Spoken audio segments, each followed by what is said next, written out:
산상수훈이 우리를 행복으로 초대하는 것인데, 산상수훈에서 주님께서 그것을 가르치시면서 하시는 말씀이 핵심 요지 중에 하나가 너희가 산 위에 있는 동네다. 산 위에 있는 동네다.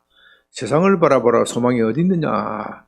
사람들은 각각 자기의 행복을 찾아서 자기 나름대로 열심히 살아보려고 하지만 세상에는 소망이 없다. 세상에는 소망이 없다. 오늘날 개인주의가 몹시 발달한 시대에 이 고대 애들은 그래도 공동체를 생각하고 가족과 이웃을 생각하는 마음이 있었습니다만은 그러나 지금은 그런 것보다도 자기를 가장 중요시 여기는 시대입니다. 자기의 행복, 자기의 발전, 자기의 성공, 자기의 성취를 위해서라면 모든 것을 다 희생하는 사람들이 이 현대인들입니다. 그러나 그 현대인들이 살아가는 모습이 행복하지 못해요. 행복하지 못해요. 누구나 다 행복을 찾기를 원하지만은 행복하지를 못하는 그런 모습을 보이고 있습니다. 우리가 주님의 산상수훈대로 산다면 정말로 행복해지는 것이고, 우리가 행복해지면은 산 위에 있는 동네가처럼 되어서 우리가 복음 전하는데 얼마나 능력과 힘을 발휘할 수 있겠습니까? 그러니까 저와 여러분은 행복해져야 됩니다. 여러분이 행복한 것이 하나님의 뜻이에요. 하나님의 뜻이기 때문에 예수님의 가르침대로 따라가면 행복해지게 되어 있습니다.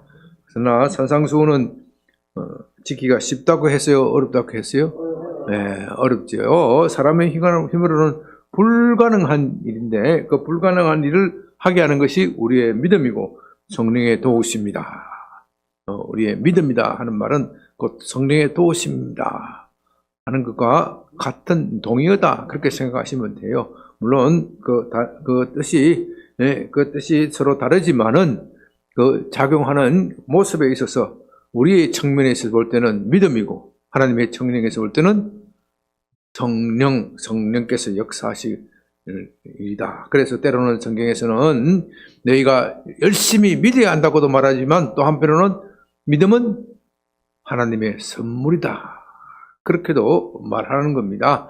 우리가 우리가 기독교 신앙을 이해할 때 바로 이런 좀 모순되는 것 같은 그런 요체를 이것을 잘 이해해야 참된 신앙에 이르는 겁니다. 자, 우리가 오늘 성령으로 세례를 받으리라.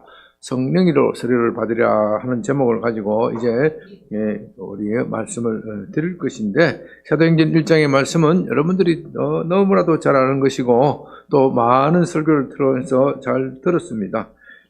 예수님께서 부활하신 예수님께서 이 땅에 며칠 계셨다고요? 40일 동안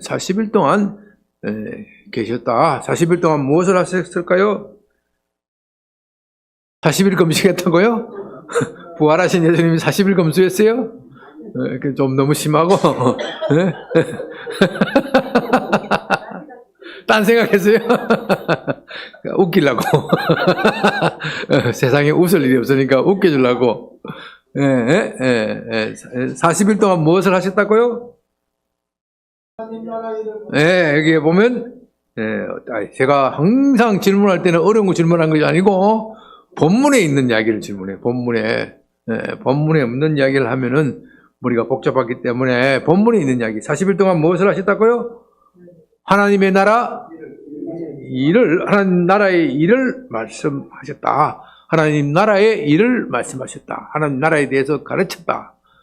하나님 나라가 어떤 나라라고 그랬어요? 하나님의 통치, 하나님의 다스림의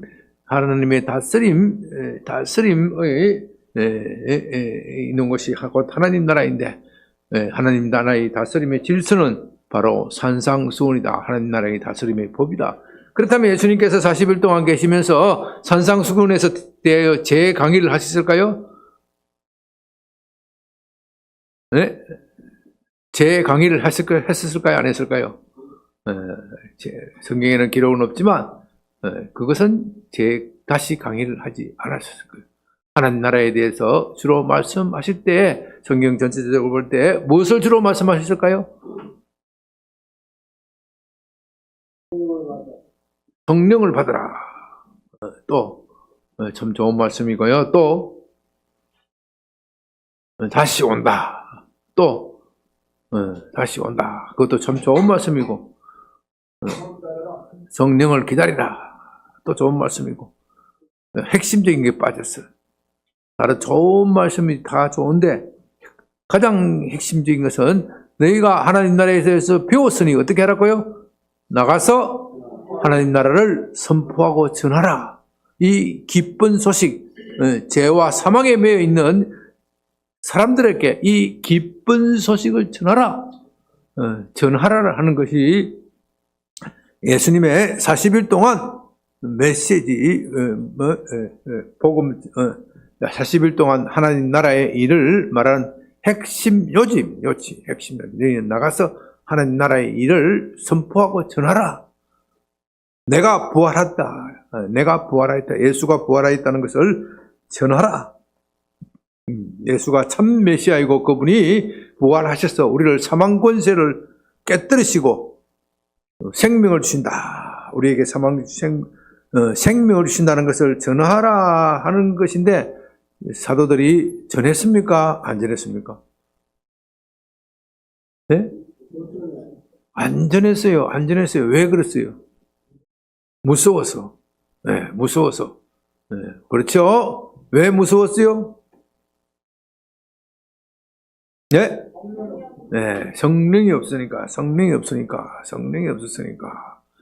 자, 여기서 참 문제가 생기는 겁니다. 지난주에 제가 제 아들이 성령을 받은 것은 언제라 그랬죠? 부활 후 첫날이라 그랬죠. 부활 후 첫날. 어디에 나왔습니까? 요한복음 20장 22절. 다 같이 요한복음 20장 22절을 봅니다. 요한복음 20장 22절. 지난주에 드렸던 말씀입니다. 이 말씀을 하시고 그들을 향하여 숨을 내쉬며 이르시되 성령을 받으라. 숨을 내쉬며 성령을 받으라. 숨을 내쉬며라는 단어를 우리 심상준 선교사님께서 지난주 수요 예배 때 잘 설명해 주셨어요. 이것이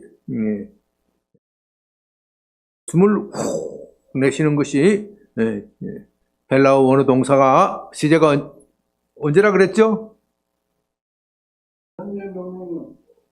우리 심성교사님 숨을 내쉬며 속 내쉬는 것이 시제가 언제죠? 현재? 네. 부정 과거. 부정 과거. 과거에 있었던 단회적인 일이다. 단회적인 일이라. 성령을 받으라 후 하시면서 후 부는 순간 그들은 이미 성령을 받았다. 성령을 받았다. 숨을 후 내쉬는 순간 성령을 받았다. 이 사건이 언제 있었던 일입니까? 예수님께서 부활하고 며칠 후? 첫날 밤.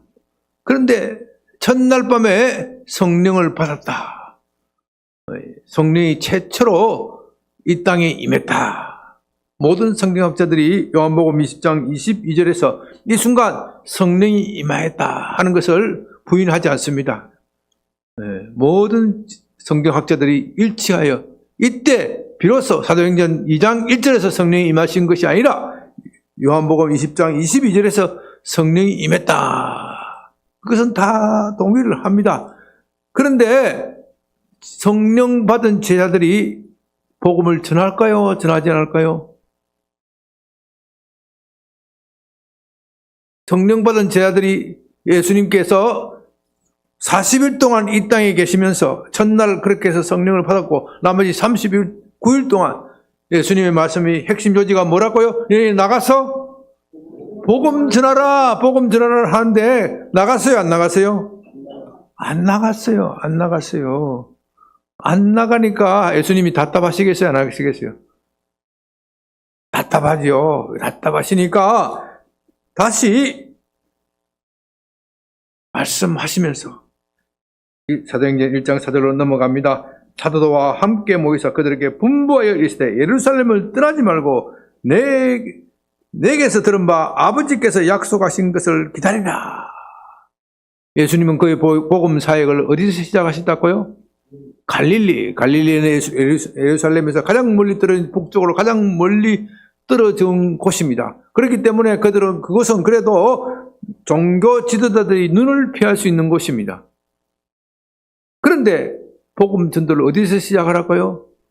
예루살렘에서 시작하라고요. 예루살렘이 어떤 곳입니까? 종교 지도자들이 예수님을 십자가에서 못 박은 그곳이 아닙니까? 가장 적대적인, 예수에 대해 가장 적대적인 그곳에서 복음을 전하라 하니까, 말문이 나오지 않아요. 자, 그래서 예수님께서 그들에게 다시 성령을 받으라. 성령을 받으라고 말씀하십니다. 여기서 우리가 많은 혼란이 생기는 겁니다. 예수님 이미 성령이 임하였다. 부정과거 시제, 그렇게 말씀하셨는데도 불구하고 또 예수님께서 오늘 본문에서는 약속하신 것, 성령을 기다리라. 그러면 성령을 받은 거예요, 안 받은 거예요? 안 받은 것이 되는 겁니다. 이 안 받은 것이 되기 때문에 우리가 여기서 많은 혼란을 가져오고 혼돈을 가져왔어요. 이 혼란을 어떻게 해결할 것인가? 이 혼란을 해석하기 위해서 흔히 말하는 성령 세례와 관련해서 오순절 교단과 우리 장로교 교단 사이에, 개혁주의 교단 사이에 많은 논쟁이 있어 왔고 지금도 아직도 해결되지 않는 논쟁들이 여전히 진행되고 있습니다. 그러나 우리가 많은 경험을 가지고 있기 때문에 여러 가지 경험을 가지고 있기 때문에 제 나름대로는 이것이 상당히 정리가 되어 가고 있고 또 우리가 굳이 그렇게 서로 싸울 일이 아니다 하는 것을 제가 종종 말씀을 드렸습니다. 성령 세례에 관한 논쟁은요, 다시 한번 정리를 하면요, 성령 세례가 무엇이냐? 성령 세례, 장로교 교단에서는 성령 세례를 주로 중생, 거듭남, 누구든지 고린도전서 12장 3절에 누구든지 예수 그리스도의 영으로 말미암지 않고서는 예수 그리스도를 주라 시인할 수 없다. 주라 시인한다는 것은 곧 그 사람이 영혼이 거듭나는 것이다. 요한복음 3장에서 예수님께서 위로부터 거듭나야 한다. 거듭나야 니고데모에게 육으로 난 것은 육이고 영으로 거듭나야 하나님 나라에 들어갈 수 있다. 거듭난 살아난 사람만이 하나님 나라에 들어갈 수 있다. 그렇게 하였으니까 성령 세례는 곧 중생 거듭남과 같은 것이다. 그렇게 주로 설명을 하고 있고요. 오순절 계단에는 그게 아니고 성령 세례라는 것은 거듭난 사람이 2차적으로 받는 영적 특별한 은사, 능력이다. 능력이다. 그렇게 설명을 합니다. 거듭남의 성령은 이미 요한복음 20장 22절에 임하였고 여기서 사도행전에서는 능력의 성령을 말하는 것이다. 2차적인 성령이 있다. 그렇게 설명을 합니다. 그렇기 때문에 성령 세례는 거듭남, 중생과 다르게 봐야 되고 거듭난 신자들이 성령으로 말미암는 새로운 체험이다. 그렇기 때문에 그들은 항상 장로교 신자, 개혁주의 신자들에게 도전을 합니다. 당신 성령 세례 받았습니까? 성령 세례 받았습니까? 여러분 혹시 그런 말, 오순절 교단에 있는 교인들이 그런 말 하는 것을 들은 적이 있어요? 없어요? 가끔 그런 말로 목사님 제게도 그렇게 도전적으로 말합니다. 당신 성령 세례 받았냐고, 목사님 성령 세례 받았냐고 그렇게 도전적으로 말합니다. 그런 이렇게 혼란이 생기는 이유는 너무 제가 조금 이제 차근차근 설명드릴 것인데 용어에 혼란스러워서 그래요. 용어에 매여 있어서 그래요. 용어에 매여 있어서 여기에 성령 세례라는 단어에 매여 있어서 그래요. 성령 세례. 여러분 세례하면은 무슨 생각이 탁 들어옵니까? 네? 물 세례 하면 무슨 생각이 들어옵니까? 푹 담그는 것이죠. 쑥 담그는 거. 헬라 말로는 뱁티조라 그러는데 뱁티조는 물속에 푹 잠그는 것을 말해요. 푹 들어가는 거. 뱁티조, 물속에 푹 잠그는 거. 요것만 생각했으면 혼란이 없었을 거예요. 문제는 이 뱁티조는 세례는 몇 번 받는다? 세례는 몇 번 받는다? 네? 일생에서 몇 번 받아요, 세례? 자신이 없네? 몇 번? 2번 받은 사람 손 들어봐. 2번 받은 사람은 뭐야? 간첩이야, 간첩. 뭐, 2번 받았다고 해서 뭐, 구원 못 받는 건 아니지만은, 세례의 세례의식의 의미에서 볼 때 2번 받는 것은 모순이에요. 2번 받는 거 왜? 사람이 태어났으면 한 번 태어나지 2번 태어나지 않잖아요. 그렇죠? 영적으로 세례는 영적으로 거듭남의 포시인데 한 번 세례 받았으면 그만이지 2번, 3번 세례를 받는 것이 아니에요. 그래서 심지어 개신교에서는 천주교는 구원이 없다고 말하는 개신교에서는 심지어 천주교 신부에게 받은 세례도 인정을 해줘요. 왜? 세례를 주는 사람은 신부이지만 누구 이름으로 세례를 받는 거예요? 예수 그리스도의 이름으로.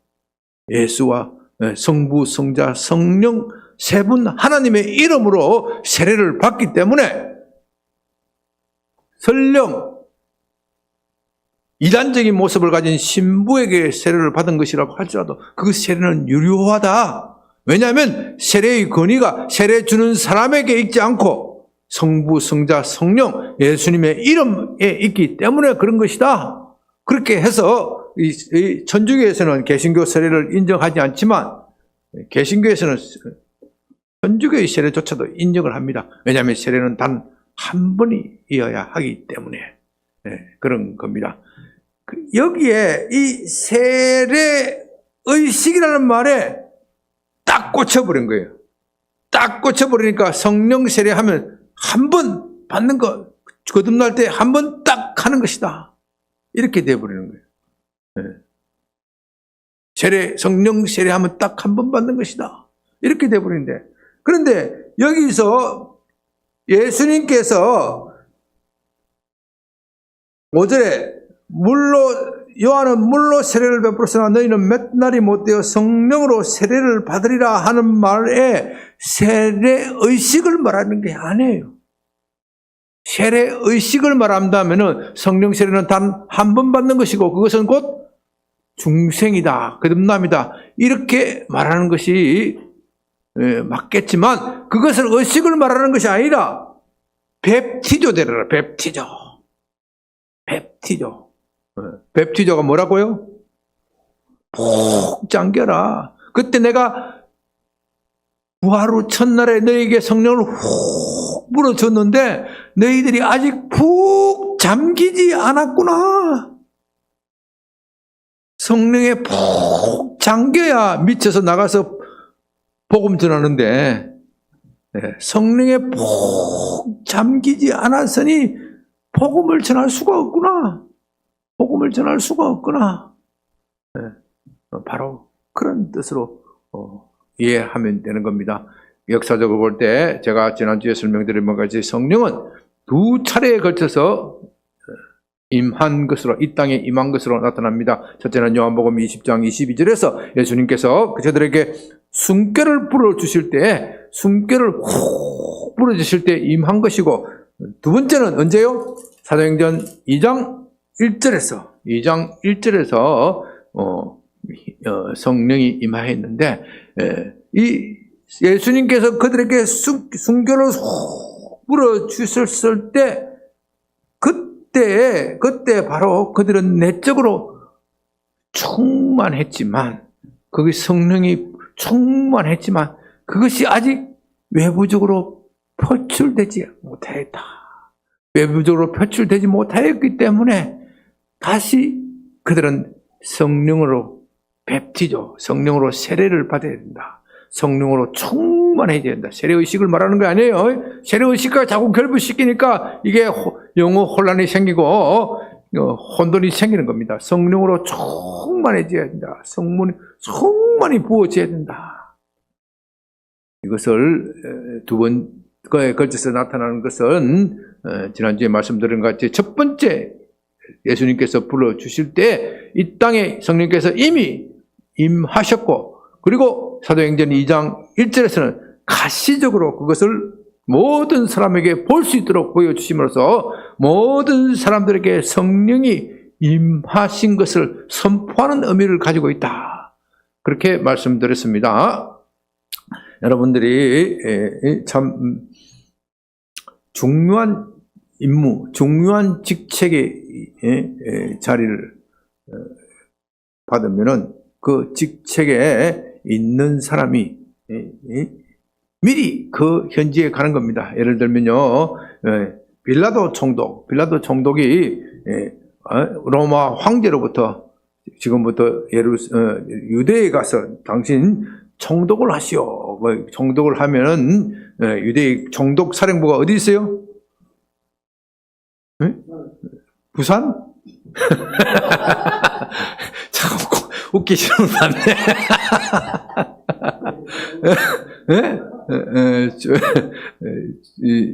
총독 사령부가 가이사라, 저 북쪽에. 가이사라 그랬어요? 내가 잘못 알아들었네. 내가 웃기려고 그랬어요.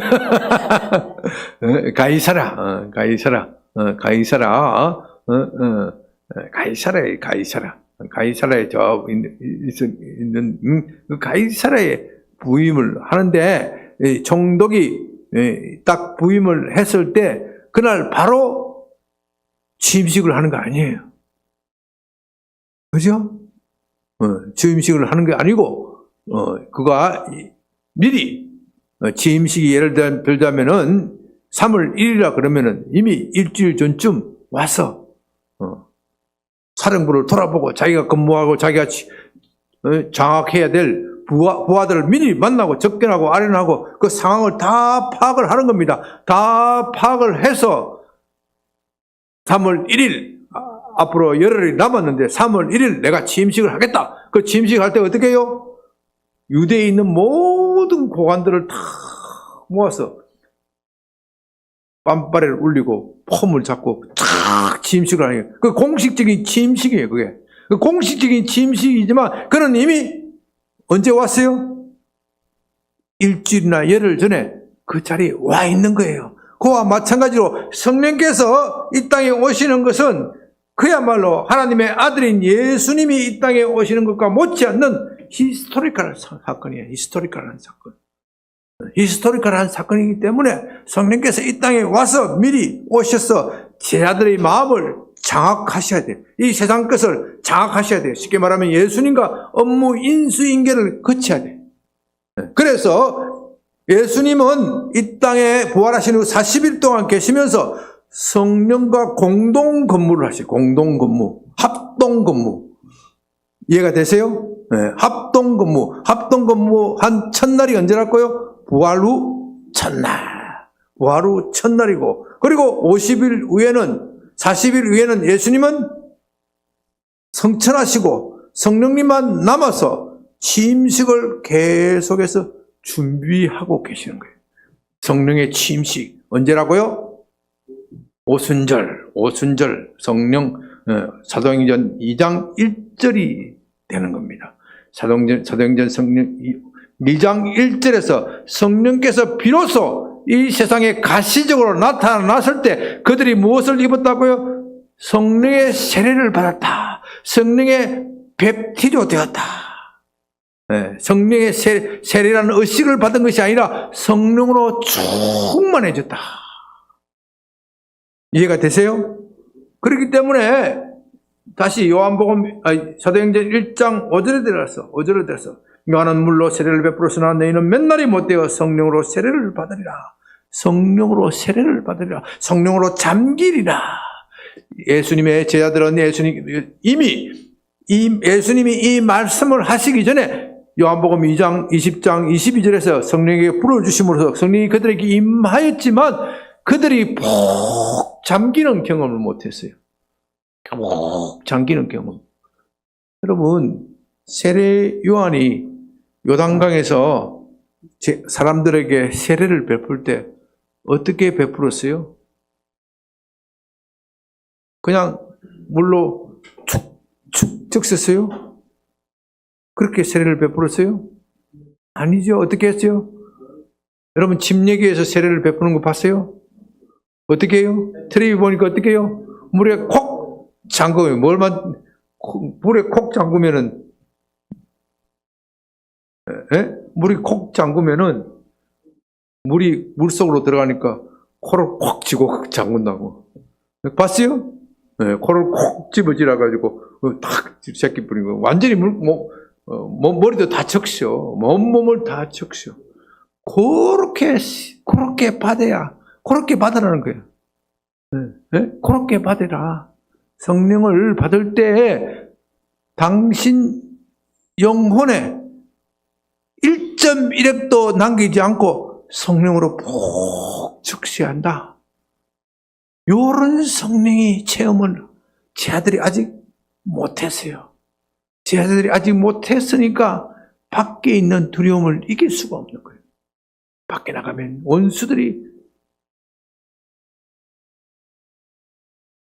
그들을 노리고 예수의 잔당을 잡기 위해서 노리고 있단 말입니다. 그렇들은 원수들은 그렇지 않아도 지금 예수가 십자가에 못 박힌 예수가 부활하였다 하는 소문 때문에 긴장하고 있어요.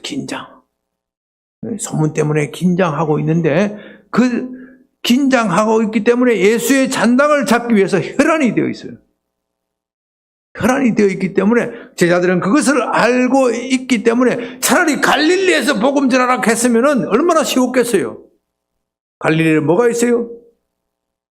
내 고향, 내 피부치, 내 아는 사람도 있고, 그리고 거기에는 오전에 설명드렸지만 종교적 기울이 어떻게 해요? 좀 느슨해진데,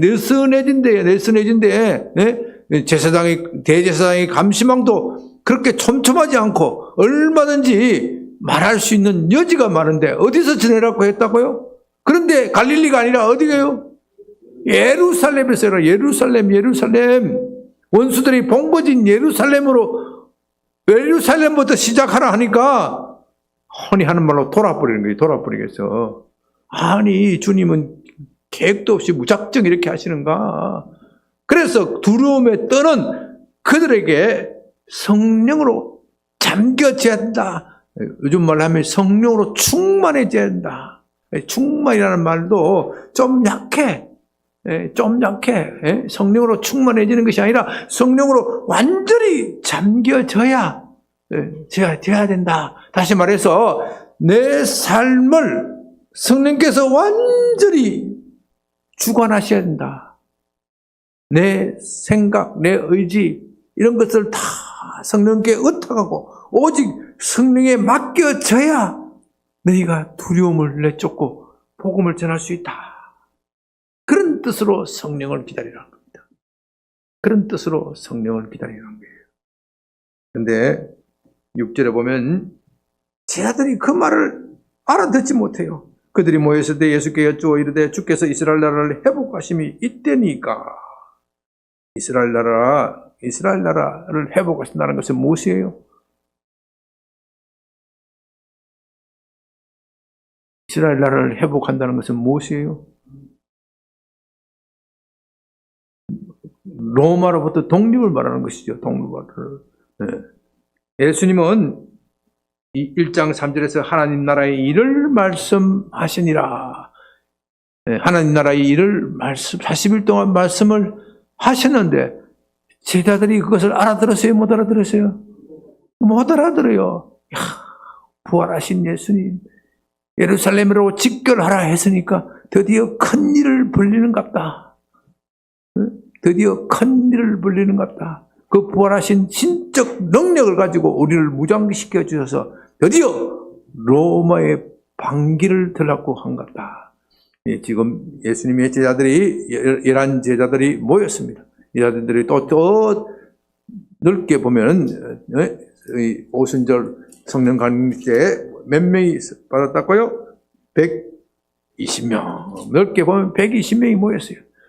예수님이 신복 120명을 모았는데 틀림없이 이것 가지고는 도저히 안 될 것이고 이 숫자 가지고는 도저히 안 될 것이고 예수님께서 특별히 숨겨놓은 비밀 결사대가 있을 것이다.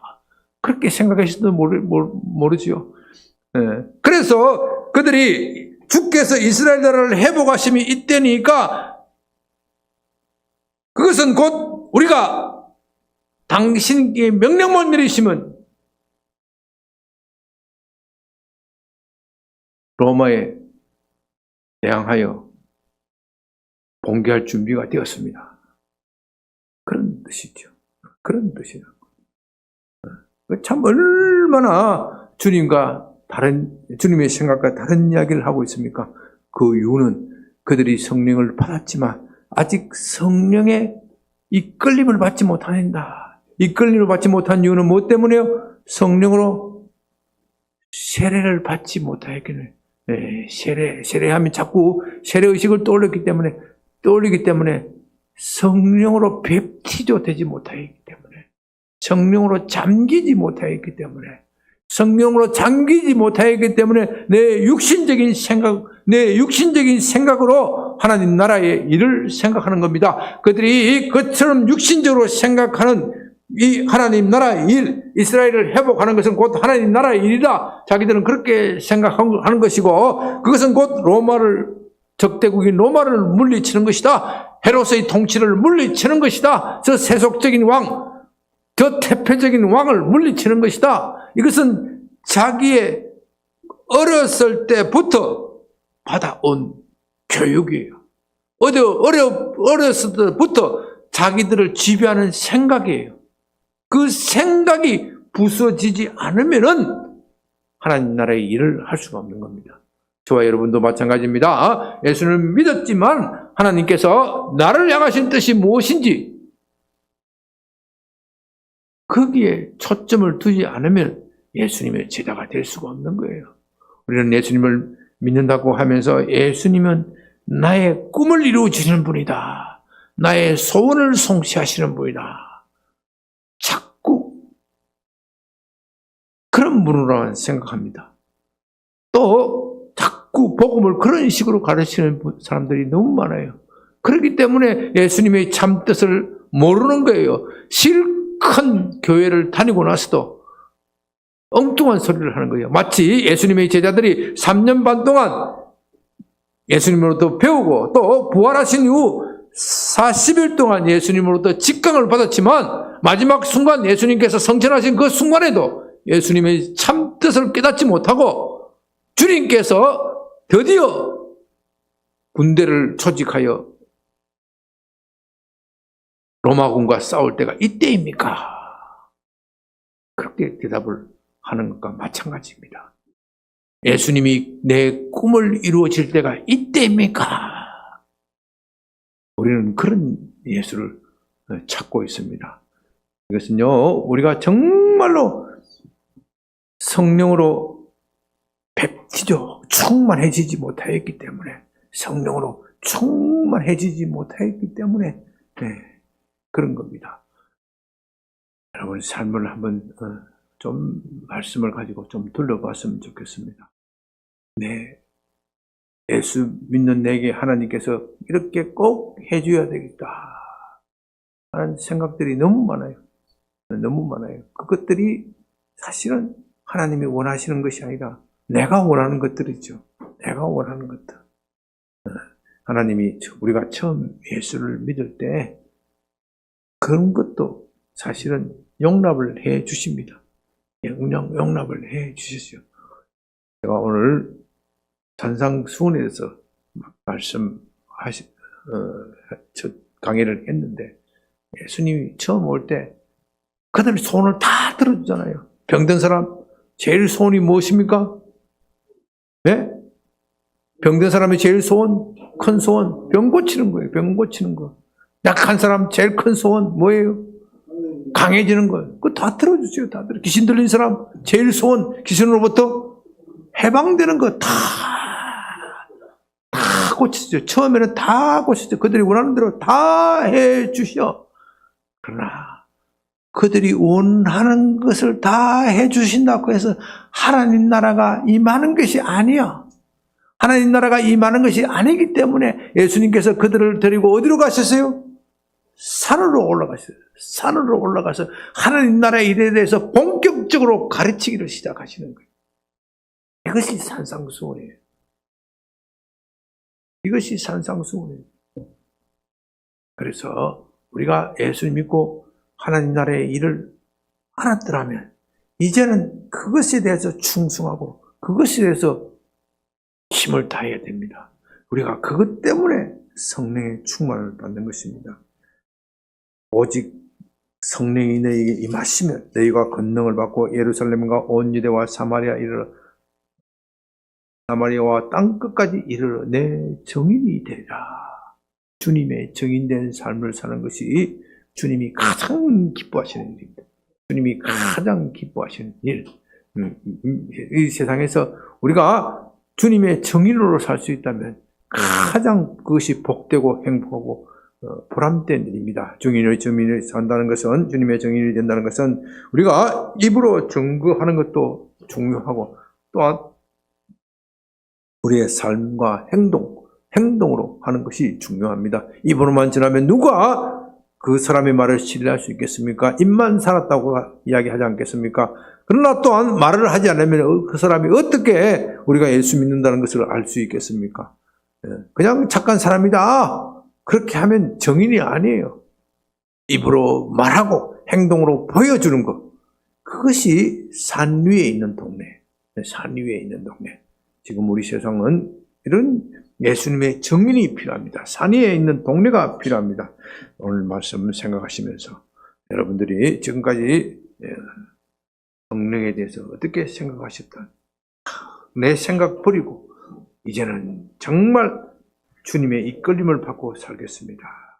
내 연약함, 내 생각, 내 의지를 주님 앞에 내려놓습니다. 나를 성령으로 채워 주시옵소서. 나의 남은 인생 예수의 정인이 되게 하여 주시옵소서. 네, 다 같이 주여 크게 부르고 기도합니다.